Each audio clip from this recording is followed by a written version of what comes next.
Greetings, traveler in Paimon. I heard there would be guides for the Iridori Festival, but I didn't expect it would be you two. We didn't expect to see you either! Returning as a guest for the Iridori Festival, no doubt. I was a little surprised myself when I received the invitation. But after wandering the outside world for so long, it's good to have an opportunity to return to my homeland and pay respects to my old friends. Kazuha, when we saw you in the distance just now, you seemed to be looking for something. What happened? Ah, yes. You see, when I came off the boat with everyone just now, I suddenly heard light footsteps around me. I could tell they were not footsteps of a regular passenger. But by the time I turned around, the person had already disappeared.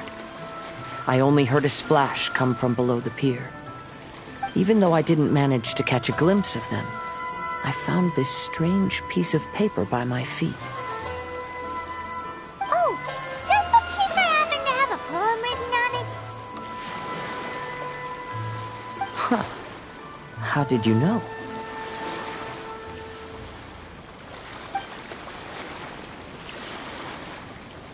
Fascinating. It's almost hard to believe such things could happen. Sure, here it is. Please, have a look.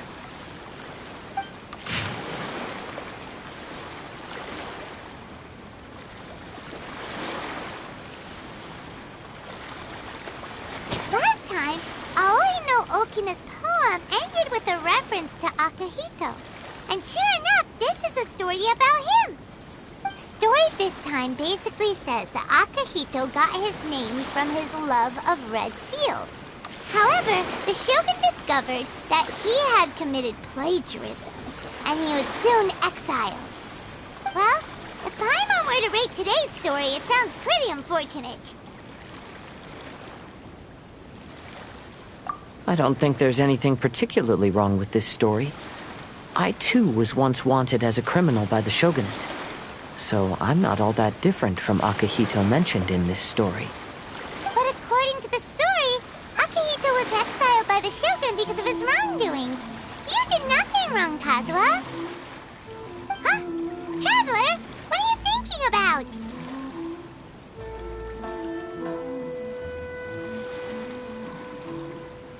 Ah, by the way, you mentioned that your friend has been struggling because he's unable to sign his name quickly, right? In Liyue and Inazuma, there is a saying, that which has been stamped has also been signed. Perhaps using a seal could be a feasible solution. While sailing at sea, I sometimes carve things to pass the time. If you wish to create a stamp for his seal, I might be able to help. Wow, that's an idea! Quick, let's go tell Albedo!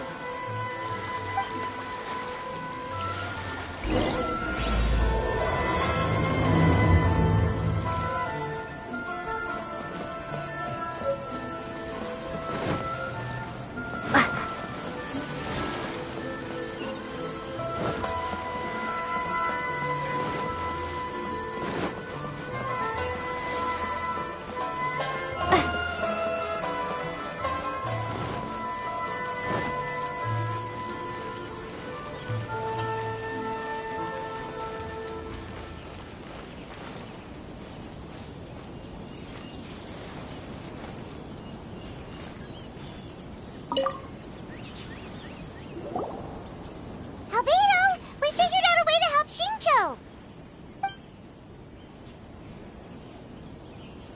Interesting. A story of the 5 Kasen appears again, and with a timely solution. A stamped seal, huh? Let me think. Indeed, it is an efficient solution. If we use a stamp, then Shincho won't have to struggle with his handwriting anymore. However, since Shincho's signature has been previously revealed to the readers, it would seem insincere if he only used the stamped seal for his new books.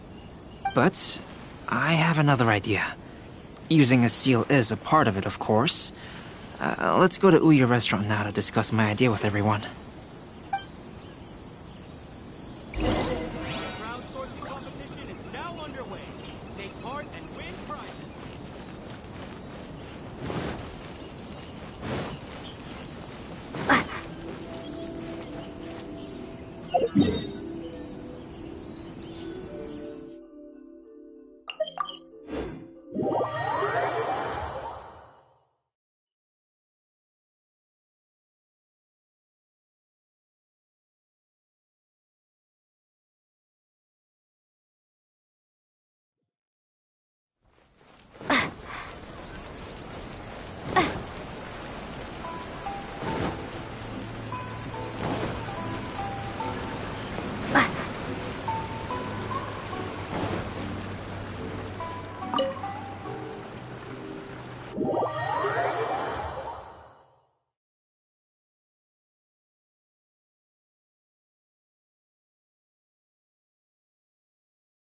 Yes, that's it, Genyu. Your writing has greatly improved today, which means yesterday's intensive training was effective. My apologies, but I simply can't do it anymore. My hands are so sore that I can't even move them anymore. Oh, I should have known better than to read novels during calligraphy class. You just had a 10-minute break. Come on, you can do this. When it comes to pushing a deadline, there's no one more brutal than Mr. Hirayama. No wonder Lady Yai would always send the editorial director to handle troublesome authors. Whoa, this is getting scary. It hasn't even been that long and Shicho's already zombified. Mr. Hirayama, we found a solution that might just solve our dilemma. In both Liyue and Inazuma, seals are widely used as the equivalents of a signature. If we use a stamp to leave the author's seal on the books, then we could make the signature process a lot easier. Of course, a seal on its own is not enough. So, I propose that each signature consists of 2 parts. First, we'll use a personalized seal. We can simply carve one using Chenyu's signature as the design. In addition, I'll also design a simple but elegant pattern that's easy for Chenyu to write. That way, he will only need to draw a simple pattern on each book. Let me think. All right, I think that would work. Not only does it still involve the author's own handwriting, but the result should be very beautiful as well. So, what you mean to say is, I've been saved from this predicament? Mr. Hirayama, it suddenly occurred to me that the reason we gave up on live book signings previously was because it would take too long for the author to sign each book. But if we adopted Calx's proposed method, we might have enough time to do signatures at the live event. And if all the authors signed their books in the same fashion, then Genyu's signature wouldn't look out of place. If you think it's feasible, I would certainly be happy to design signatures for the other authors as well. Yes, and you may leave carving the stamps to me. In that case, I shall contact the other 2 authors participating in the new release event. It is a great honor to use a signature designed by Calx. My pen name is quite complicated and isn't suitable for signing events. However, if we implement this new format, then it'll be a dream come true for me as well. Great! Looks like everyone's on board with the idea. I'm sorry to have kept you busy for so long, Genyu. Please, take the next few days to have a good rest. We'll handle everything from here. The books that Genyu already signed can be used as special prizes in future events held by the Eye Publishing House. We did it! The event is saved! Thanks to everyone's efforts, Onodera and I are finally free of that mess. That's right! You're finally free, Xingqiu! Maybe you should step outside for some fresh air.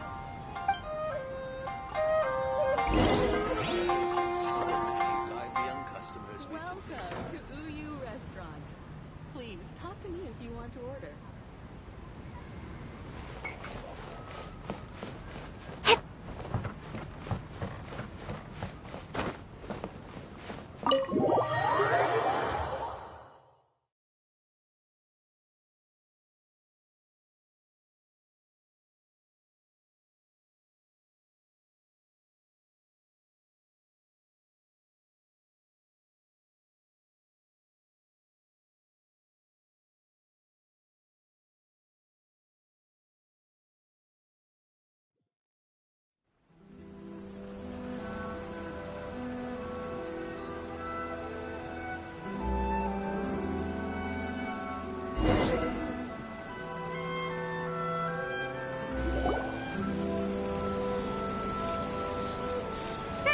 We still have some time to burn.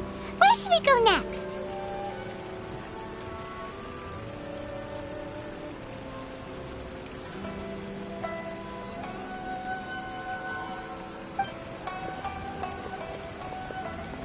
Traveler, there you are.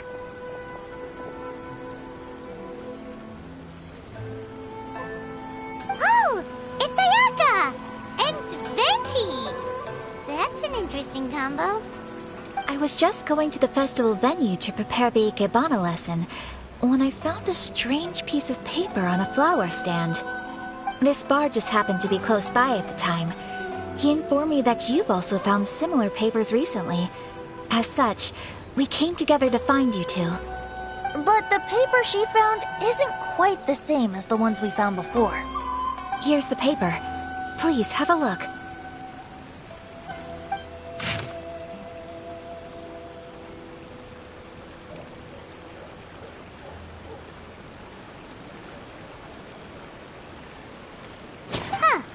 All the poems we found before were roughly the same length, but this one is only 2 lines. And even though there are only 2 short sentences, neither of them are next to the title or centered on the page. The position of the writing seems to indicate that there is other content written on this paper besides these 2 lines. If we take the poem literally, it reads, "Dip this paper in water and see the truth naturally appear." Speaking of which, I have an ancient text at home, specializing in ancient and exotic stories. It mentions a special ink that will show itself when wet and disappear when it's dry. So, shall we give it a whirl? It just so happens that there's a pond nearby.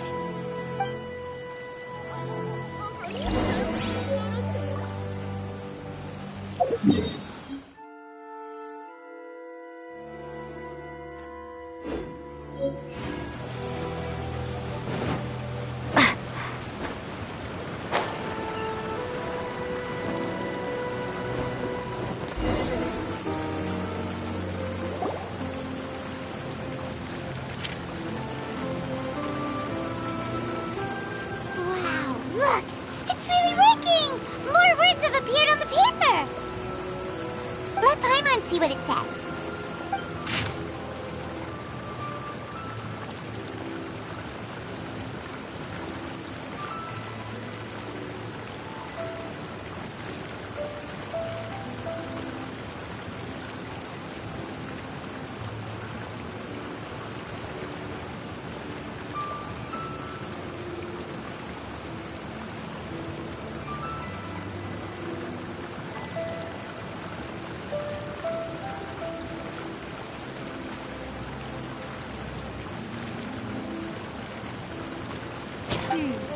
Story says that after Sumizomi got the collection of poems from Akihito and put them into a stream of water, the plagiarized words in the poem became blurry. Huh? Why would that happen? You see, Paimon, in the past, when printing was not yet well developed, handwritten text could easily become smudged in books when exposed to moisture.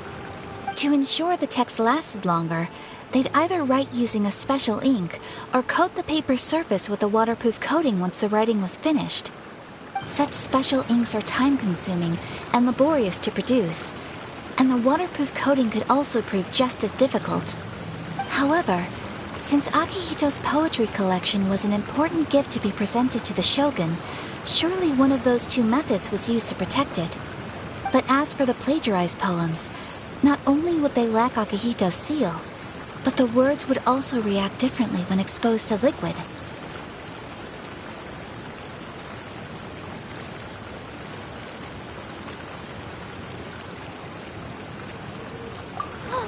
Which means Akihito didn't plagiarize his work.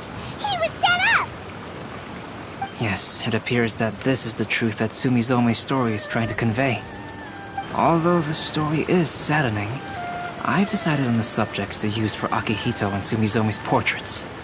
Kazuha, Ayaka, would you be willing to be the models for my paintings? I would be delighted. Yes, as would I. There you go! The next 2 portraits should be ready in no time! Yes. And now that all 4 stories have all been collected, the story of the 5 Kasen is now fully completed.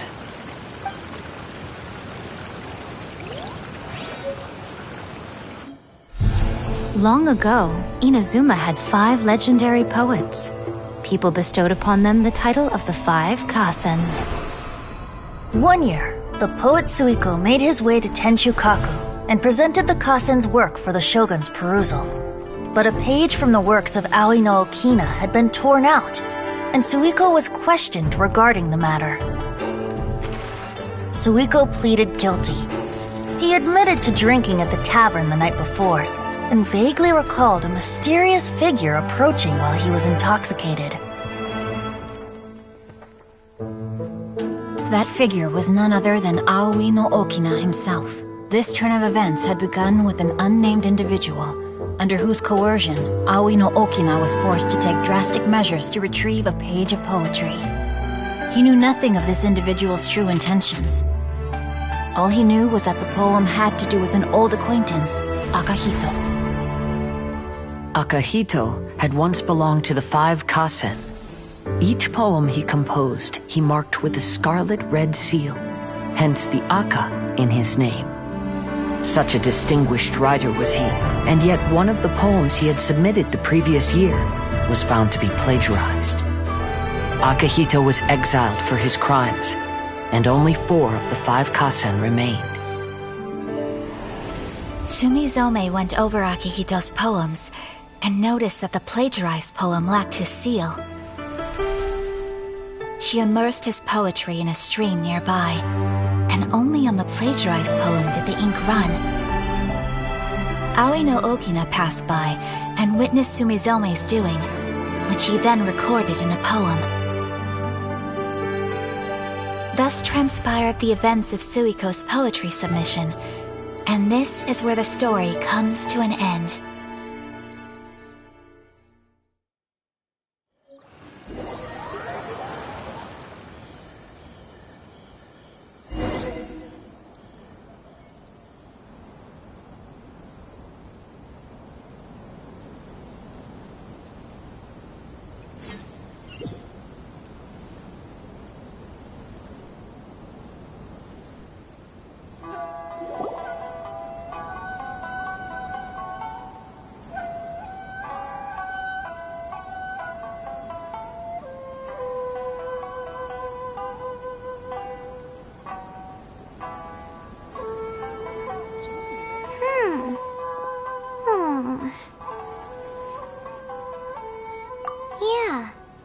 Since we completed the story of the 5 Kasen, there's still one thing Paimon hasn't been able to figure out.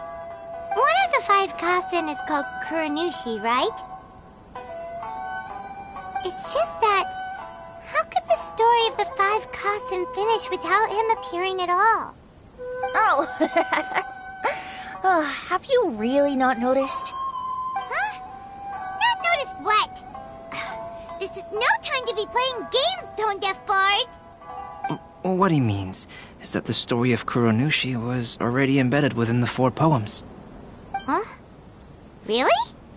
That's right. The key lies in the poem that Aoi no Okina wrote after seeing Sumizome rinsing the poetry collection.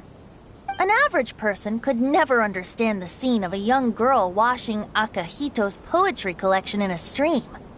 Even Aoi no Okina couldn't figure out the meaning behind Sumizome's actions. He was simply reminiscing and thinking about his old acquaintances. However, for the perpetrator who framed Akahito, it was completely obvious. He was worried that if this poem was seen by the Shogun, then the Shogun could discover the truth behind the plagiarism incident. If that happened, then he'd be finished. So, in desperation, he threatened Aoi no Okina to make him tear out this poem. Which means the one who threatened Aoi no Okina is the same person that framed Akahito. What? Kuranushi? That's right. Though there are only 4 poems, they still managed to tell the complete story of all 5 Kasen. Since the Shogun mentioned in the poems is certainly not the one of the 5 Kasen, the only character left is the mysterious one with an unknown identity. Oh, okay. Paimon is finally starting to get it now. However, this also brings something else to mind. The story of the 5 Kasen has more or less reflected everything that's been happening around us lately. Which begs the question, is there a Kuranushi in our world as well? A Kuranushi? In our world? Speaking of which, I wonder if our dear Kazuha has come up with anything. Oh, right! Kazuha! He's been pretty quiet this whole time. Let's ask him!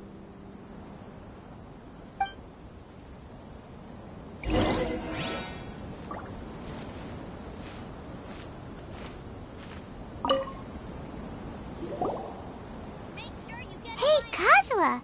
Are you okay?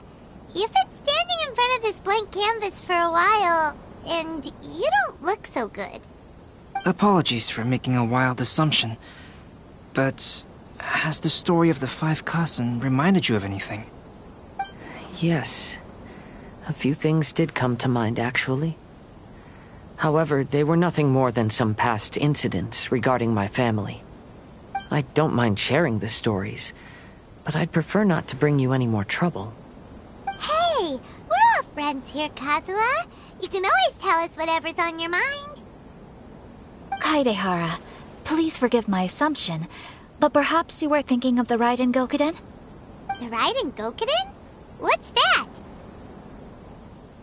It appears that Miss Kamisato and I were thinking of the same thing. But it also has much to do with the Yashiro Commission. It would be improper to speak of it here without the consent of Miss Kamisato. It's fine. Those of us here are all trustworthy, so there isn't any harm in it. However, this matter is somewhat complicated and may be difficult to explain. Let me start with the Raiden Gokuden. As you all know, the Yashiro Commission's primary purpose is managing ceremonial and cultural affairs, and Inazuma's art of forging swords is a very important part of our culture. The Raiden Gokuden were once the top 5 schools of the forging art in Inazuma. Although these families were swordsmiths by craft, they also held many important positions in the Yashiro Commission. Unfortunately, of the 5, only the Amenoma art still maintains its artisan lineage. The descendants of the Ishin art are also still alive, but the craft has been lost to time. The descendants of the Ishin art are none other than the Kaidehara family. Whoa! We knew Kazuha came from a noble family, but we had no idea about his connection to the Yashiro Commission and sword making. Yes, but that's all part of the past now. The Ishin art was lost with my great-grandfather's generation. My grandfather was dissatisfied with my great-grandfather's lack of effort. When he was young, my grandfather traveled all over Teyvat to find a way to revive the family business. But it was to no avail. And in my generation, our last remaining family property was lost as well. I heard my elder brother mention that the decline of the Raiden Gokuden happened very rapidly. In the span of a few decades, 3 of the families suffered various misfortunes and disappeared completely. Later, there was speculation that all of these misfortunes stemmed from some background machinations, meaning that someone wanted to wipe out the Raiden Gokuden. However, since not every family of the Raiden Gokuden came to ruin, such explanations were treated as nothing more than a conspiracy theory. Indeed. I've also believed such ideas were just theories and rumors. However, I know that a major incident happened to my great-grandfather when he was young. Not only did it affect the Kaedehara clan, but it nearly jeopardized the Kamisato clan's position in the Yashiro Commission as well. After reading the story of the 5 Kasen, I can't help but feel like it's pointing me toward the truth behind that incident. What exactly happened to your great-grandfather, Kazuha? I still can't say. I need to speak with someone to verify the details. Let's meet here again at noon tomorrow. I will tell you everything I know then.